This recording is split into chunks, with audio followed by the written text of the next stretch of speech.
Good evening, and welcome to this quiet moment we share together. Wherever you are, let your shoulders soften, let your jaw unclench, and let your breath slow down gently, in and out. Tonight, I will be your guide, your soft-spoken storyteller, as we drift into the mists of ancient Japan, a land of bamboo forests whispering in the night, paper lanterns trembling with warm light, and a pale, watchful moon resting above wooden rooftops. Tonight's tale is an old one, perhaps the oldest surviving story in all of Japan, a tale whispered beside hearth fires, passed down through centuries, sung in gentle poems. It is known as the tale of the bamboo cutter, or Kaguya-hime no Monogatari, a story of moonlight, of love and longing, of beauty as delicate as dawn itself, perfect for drifting into dreams, perfect for letting the day melt away. So settle in, lie back if you wish, feel the quiet gather around you, feel the cool night air in your imagination. Everything is slow now. Everything is peaceful. Together, let us take our first steps into the twilight world of ancient Japan and the gentle bricks, eternal legend of Princess Kaguya. Before we enter the heart of the legend, let me softly paint the world that birthed it. Imagine the Japanese archipelago over 1,000 years ago, during the Heian period, a time of poetry and elegance, of courtly rituals and delicate beauty. But beyond Kyoto's shining palaces lay the quiet countryside, the small villages, the bamboo forests, where this story truly lived. Picture a narrow dirt path, soft with fallen leaves, bordered by rippling rice fields that shine like glass beneath the moon. At the path's edge, bamboo rises tall and graceful, its smooth green stalks swaying gently, whispering with the wind, a soft rustle, back and forth. In old Japan, bamboo symbolized purity, resilience, quiet spiritual strength. Some believed spirits lived inside it. Others said moonlight grew sweeter when it passed through bamboo leaves. Homes in these lands were humble wooden cottages with thatched roofs. At night, warm amber light glowed through paper windows. Families gathered around the hearth, sharing rice, warm soup, and old tales about fox spirits, mountain gods, and maidens who arrived on beams of moonlight. And in one such village, near one such bamboo grove, lived a humble bamboo cutter named Takatori no Okina, a gentle old man who harvested bamboo to craft simple tools and baskets. The world was slower then, measured by the turning of seasons, the drifting of cherry blossoms in spring, the emerald hush of summer, the golden rice of autumn, the crisp quiet of falling snow. It was in this world, a world of moonlit paths and rustling bamboo, that the legend of Kaguya-hime was whispered for centuries. And now, the stage is softly set, the air is calm, the moon is rising. Let us walk together into the beginning of the tale.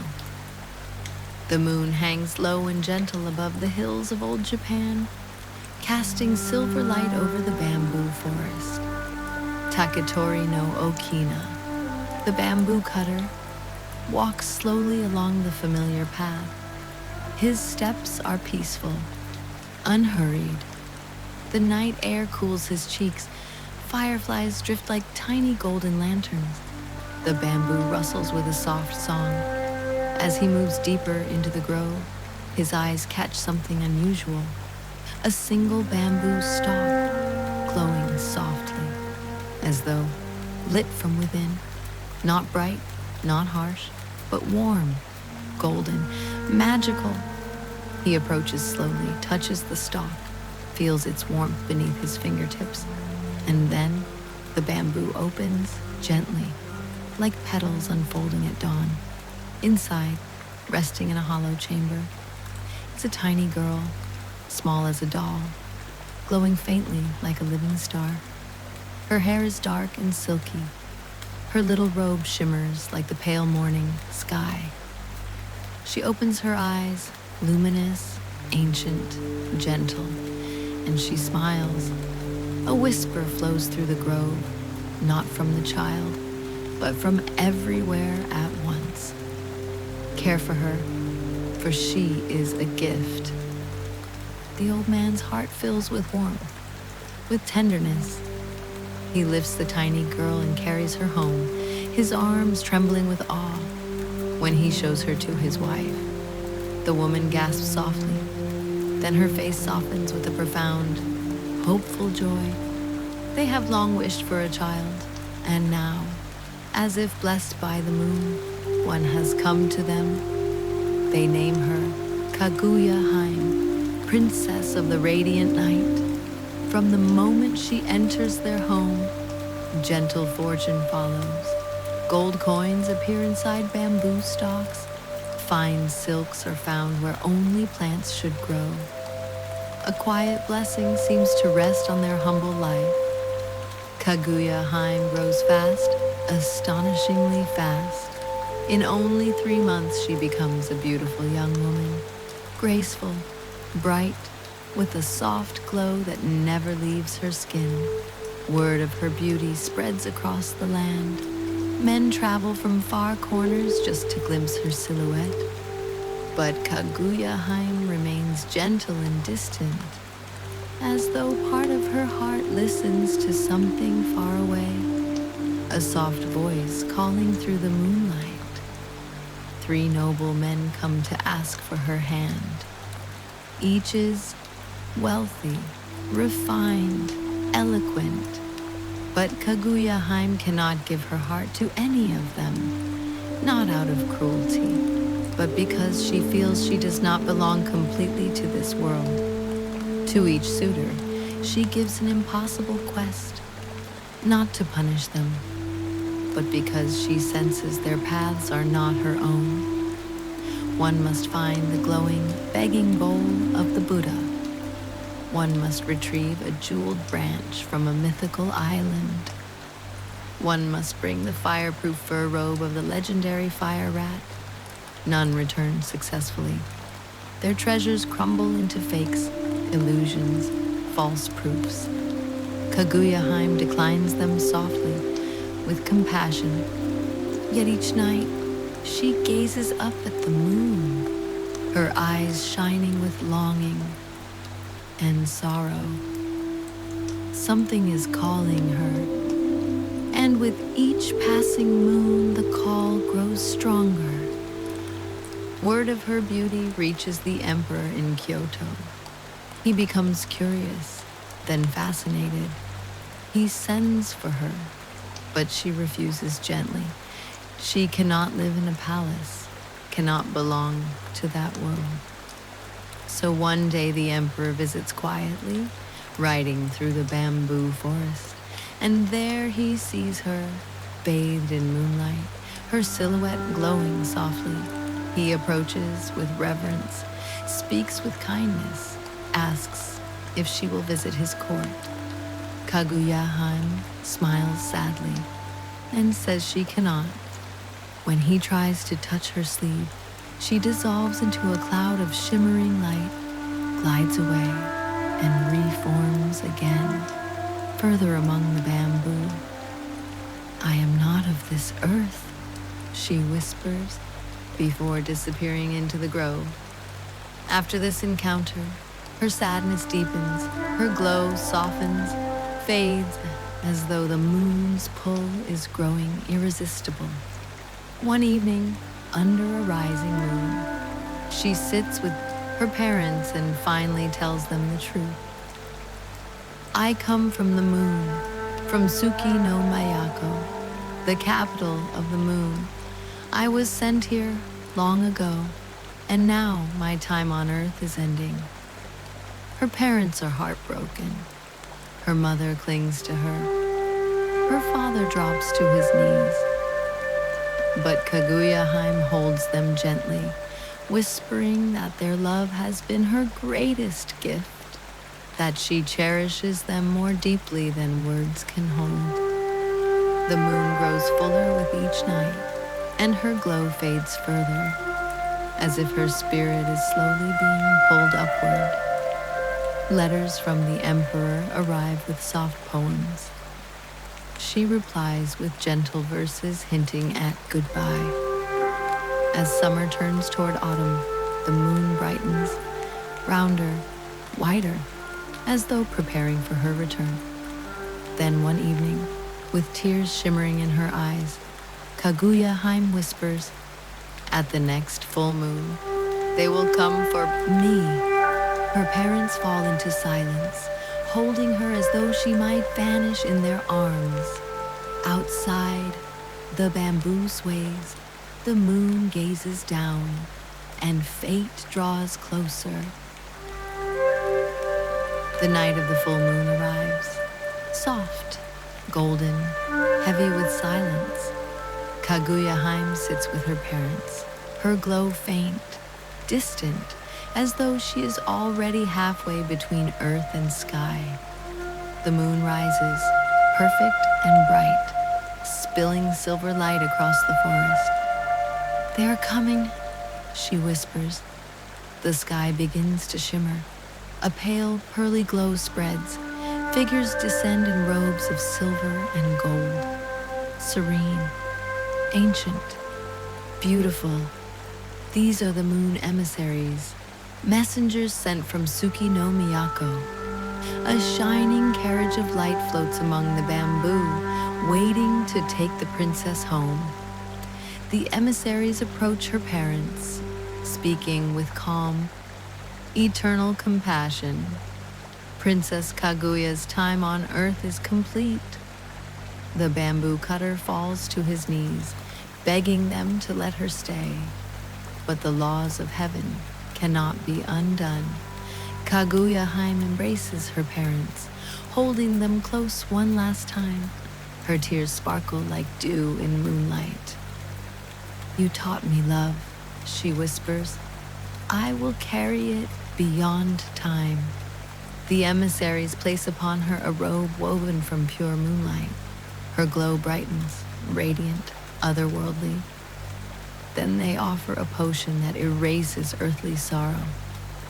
She hesitates, but the laws of her world must be obeyed. She drinks, and her memories soften, fade, become distant. Her parents weep as she turns toward them, no longer remembering, yet still smiling softly. She steps into the celestial carriage. It rises slowly, illuminating the bamboo with sacred light, higher, higher, until it merges with the glowing face of the moon. And she is gone. But sometimes, on bright nights, villagers say a delicate figure can be seen standing in the moon's glow, watching, remembering, dreaming. The story of Kaguya-hime drifts through the centuries like a pale ribbon of moonlight, soft, enduring, mysterious. Even today, as we sit in our quiet modern rooms, listening to the soft rhythm of our own breath, this ancient tale invites us to slow down, to reflect, to dream. The people of old Japan believed that stories were living things, not just entertainment, but mirrors that show us who we are, and windows that open toward the vast, invisible world beneath everyday life. Kaguya's story touches many gentle truths, and each one drifts like a feather, settling slowly in the mind. One meaning is the bittersweet truth that beauty and love are often temporary, like cherry blossoms falling in a soft spring breeze. They are precious because they cannot last forever.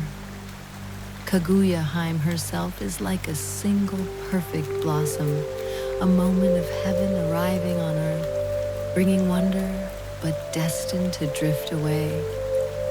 Another meaning lies in the theme of belonging.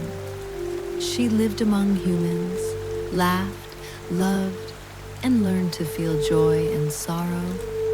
Yet a part of her always belonged to another world, a world far above, untouched by time. Many listeners find comfort in this reminder that sometimes we all feel out of place, as though our hearts remember something we cannot name, or long for a place we have never seen. Kaguya-hime also teaches the gentle value of gratitude. She cherished her earthly parents, their kindness, their quiet home. She treasured their love more deeply than the luxury of any celestial palace. In this way, her story whispers to us to look with new softness at the simple things in our own lives, the warmth of a quiet room, the rustle of leaves outside a window, the gentle breath of someone sleeping nearby. These small moments are their own kind of magic, just as precious as moonlight. The legend also touches the delicate border between the earthly and the divine, between what we can touch and what we can only imagine. Old storytellers in Japan used to tell this tale on summer nights, while fireflies drifted over rice fields, or in winter, beside warm hearth fires wrapped in soft woven blankets. They would say that if you look closely on a bright full moon, you might glimpse a faint figure standing in its silver glow, a graceful silhouette with long dark hair, watching over the earth with quiet affection. In temples, in poems, in softly painted screens, Kaguya-hime remains a symbol of beauty that transcends the world, a symbol of longing, of gentle sadness, and of the quiet hope that love leaves an imprint even when memories fade. Her story is celebrated in festivals across Japan. Villagers carve bamboo lanterns that glow softly at night. Children dress as moon maidens during autumn celebrations. And in some places, people still leave offerings of rice and fruit beneath the moon, as if sending a little gift to the princess far above. Her legacy continues, not loudly, but like a whisper, a soft thread woven into the culture of Japan, a reminder that the distance between heaven and earth is only a breath, only a sigh, only a dream. And now, as our journey through this ancient tale comes to its quiet end, I invite you to settle even deeper into stillness, into comfort, into rest. Feel the softness in your breath, in and out, like waves touching the shore. The world around you is fading into hush. The story drifts away like a lantern floating down a calm river at night. You have walked through bamboo forests, stood under ancient moonlight, and watched a celestial maiden return home.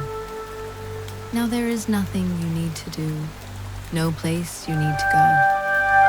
Only the gentle quiet of this very moment. Imagine the moon hanging softly above your window, its pale glow like a soft blanket of light.